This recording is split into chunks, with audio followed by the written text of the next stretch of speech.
Good morning, beautiful people. Welcome to the sports segment of the weekend show. I'm Ayo Adams, and I'll be walking you through the happenings in the world of sports, tennis, and the Champions League. But first, let me take you back to the Novak Djokovic saga. We are back with more updates on the Novak Djokovic vaccination saga, as the superstar says he's keen to return to playing tennis after the uproar over his vaccination status last month during the Australian Open. Speaking to BBC, the 20-time Grand Slam champion still stands firm on his previous decision and hopes certain tournaments will change their vaccination requirements. He stated, "I'm not against vaccination because the principles of decision-making on my body are more important than any title or anything else. I'm trying to be in tune with my body as much as I possibly can." With this stance, the Serbian risks the chance of defending his titles and becoming the greatest male tennis player to ever hit the court statistically.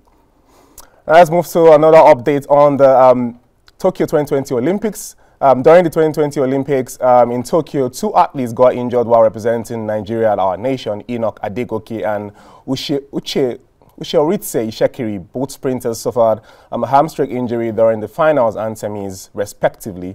The Ministry of Youth and Sports, headed by Mr. Sunday Dari, assured them that their medical bills would be taken care of by the federal government, and he kept to his word as a sum of $2,170,000 each was paid to the athletes to cover the expenses incurred during treatment and recovery.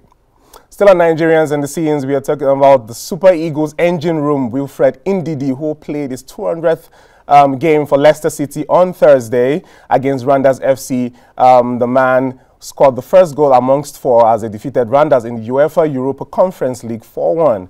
Wilfred Ndidi made a spectacular display, and the goal was assisted by Ademola Lookman, who also made the switch nationality to Nigeria. And so talking about Nigerians, we have another midfield maestro who was also in display over the week in the Europa League for Rangers. That's midfielder Joe Aribo, as he also assisted Moreno in their tie against Dortmund. The Black and Yellow Boys lost to Rangers 4-2 in the Europa League, and the second leg will be coming back next week. Well, now let's move to the Champions League, and I have a guest in the studio with me. Is a familiar face here, Kenechukwu Onukwe. Morning, Kenechukwu. And we'll be dissecting and discussing all the happenings in the Champions League over the week. And we will start with Kylian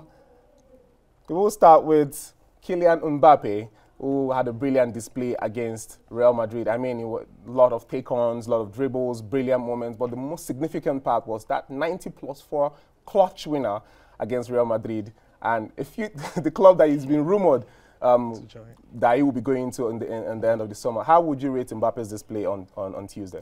Absolutely fantastic. He was everywhere. For me, he was the man of the match.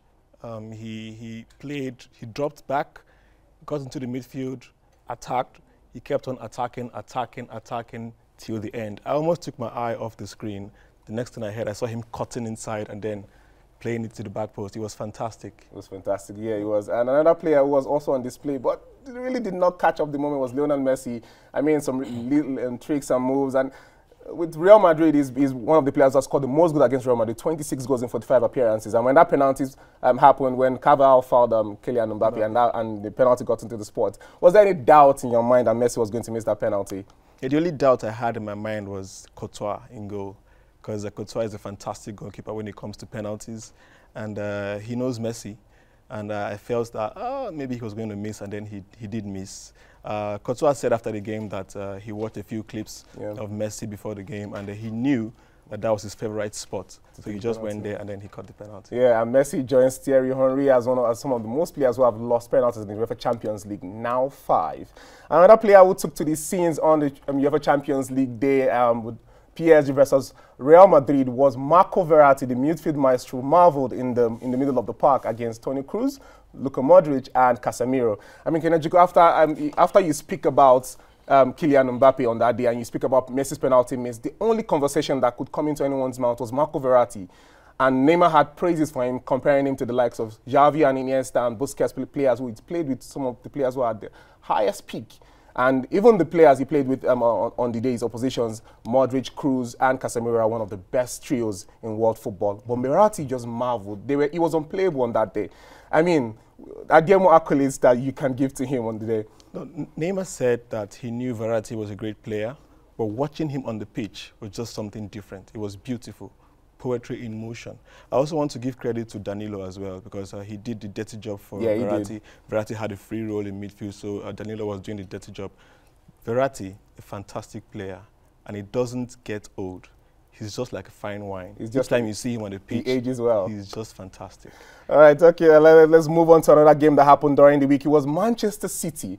I mean, the talks of Pep Guardiola not having a natural 9, Sergio Aguero leaving, and unfortunately having to retire due to heart attack, Gabriel Jesus, who is injured, and everyone, the talks of Harry Kane who didn't come in this summer, and everyone had this talk about how would Man City fare without a natural 9 in the season. And just one thing that's always been at the back of my mind is, if you notice how Pep plays, for the longest, once he finds that structure that works for him, it's game over. And that's what has been happening. 4 goals against Norwich over the weekend. And then in the midweek, ruthless Man City at home in Portugal, defeating Sporting 5-0.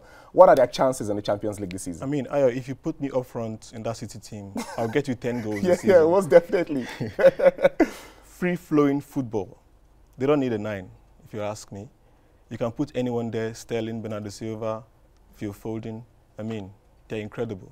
And for their chances, I think they're the favourites, along with PSG.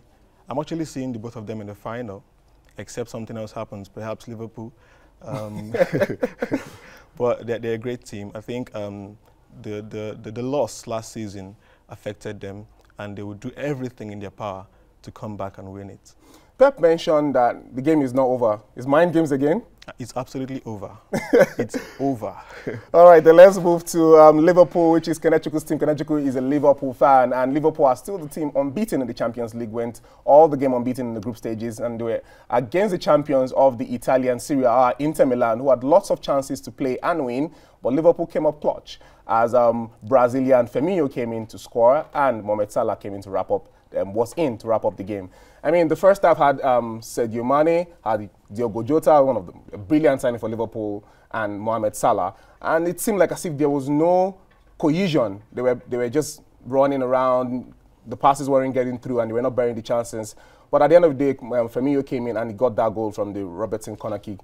How far, you listed PSG and Man City, and then you also sneaked in Liverpool in there.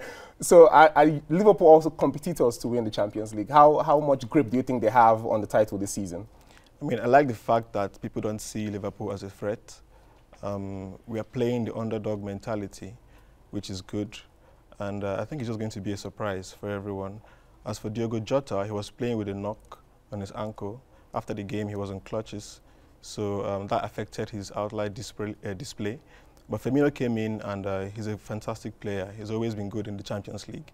And that front line of Salah, Mane, and Firmino, I think they will start this weekend against Norwich, and then also in the Cup final. I mean, you have to be sorry for Norwich, though. Man City last week, Liverpool this weekend. That's a bad side. Yeah, that's heavy whooping. That's heavy whooping.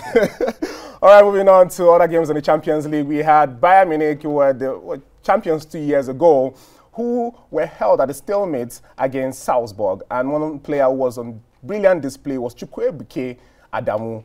Well, some were asking, is he Igbo, is he Hausa? Well, is a Nigerian born who plays in Austria, and he was brilliant on display against Bayern Munich, coming on for Nigerian also. And there was also Karim Adeyemi on the pitch. Brilliant youngsters there. But with the amount of stars that the Bayern Munich roster have, Müller, Robert Lewandowski, Joshua Kimmich, Leroy Sané, and loads of others, Sabitzer, and they were held at bay till the 90th minute against Salzburg. Salzburg, do you think is fair on them that they drew that game, or do you think Bayern were just lucky on the day? Well, I felt the goal was coming. It was just a matter of time for Bayern to break through, because they were pressing. I mean, Koeman was unbelievable, but Salzburg, I felt sorry for them because they played really well. I mean, the young boys, their blood is still very hot, and they were able to hold Bayern. But I think the second leg is going to be a different scenario. I think Bayern is going to, put them to the sword. All right. And then moving on, well, the Bayern 1-1 ended Bayern Salzburg, and that was one thing that before in the Champions League, it would have seemed significant for Bayern Munich going in as they got the away goal. But now in the Champions League, the away goal rule has now been abolished and is no longer in use. And so far, fans across the world have had this complaint about why the the away goal was removed and its effect. Now, the away goal has been removed. The upside and the downside. Now, the upside, we saw a game such as the Real Madrid game against PSG. On a normal day, you see Real Madrid attacking just to get that deserve the away goal rule. But now they're on level playing field. It's more of if you lose, if you snooze, you lose. The away goal advantage is no more there. How has that affected the game into the round of 16? I mean, it was glaring to some of the outcomes that we saw. The 1-1 with Bayern, the 1-0 with PSG. How has that affected the game so far? Well, I think it's balanced, if I may say. It's balanced. Now the home team wouldn't have to sit back. They have to attack as well. And the away team have to attack as well. But Madrid, I think what happened to Madrid was more of tactical. They were just trying to, you know, be conservative. If they get a goal, fine. If they don't get a goal, fine. I think they have more advantage at the Santiago. Yeah, you would watch the game next week, Atletico Madrid. You know, usually they would just sit back. Then when they get home, they attack. But this time around, they'll have to come out and play. So I think it's balanced. All right, then. Well, let's move to the fixtures we have this weekend. We have, in the Premier League, we have West Ham will be playing Newcastle.